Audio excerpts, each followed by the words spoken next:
29కంతా కూడా ఎక్కడికక్కడ water treatment కోసం 100% చేస్తాం. ప్రతి ఒక్క మున్సిపాలిటీని ఈ రోజు నుంచి రోజు మీరు చూడండి, చెత్త తొలగిస్తాం. ఎప్పటికప్పుడు చెత్త అంతా కూడా సేకరిస్తాం. అందులో నుంచి కరెంటు తయారు చేయగలిగితే కరెంటు, లేకపోతే కాంపోస్ట్ తయారు చేయగలిగితే కాంపోస్ట్ తయారు చేసి ముందుకు పోతాం. సముద్ర తీరంలో మంగెనపల్లె బీచ్ ఇక్కడే ఉంది, సుందరమైన బీచ్. దాన్ని కూడా నాశనం చేశారు.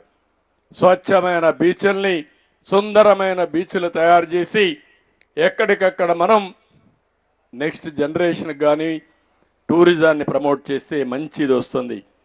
నేను ఒకే ఒక విషయం మిమ్మల్ని కోరుతున్నా, ప్రతి ఒక్కరూ ఒక చెట్టు పెట్టాలి. మీరు పుట్టిన రోజున ఒక చెట్టు పెట్టండి, మీ బిడ్డ పుట్టిన రోజున ఒక చెట్టు పెట్టండి. మీరు మంచి కార్యక్రమానికి ఇంకొక పక్కన మీ ఇంట్లో మీ పెద్దలను గుర్తించుకునే సందర్భంలో కూడా ఒక్కొక్క చెట్టు పెట్టాల్సిన అవసరం ఉంది.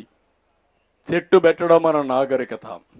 చెట్టు చూస్తే ఆహ్లాదకరం, మానసిక ఆనందం వస్తాయి. నేను ఇవన్నీ చెప్తే ఈయనకేం పని లేదు, ఏదో మాకు 10 రూపాయలు ఇచ్చేస్తే మేము పంపుతాం కదా, లేనిపోని మాట్లాడుతున్నాడని చెప్పి నా మీద లేనిపోని అపోహలు వస్తున్నాయి మీకు. కానీ నేను ఆలోచించేది నా తెలుగు జాతి శాశ్వతంగా ప్రపంచంలోని అగ్రస్థానంలో ఉండాలనేది నా ఆలోచన అని చెప్పి కూడా నేను మీకు తెలియజేస్తున్నా.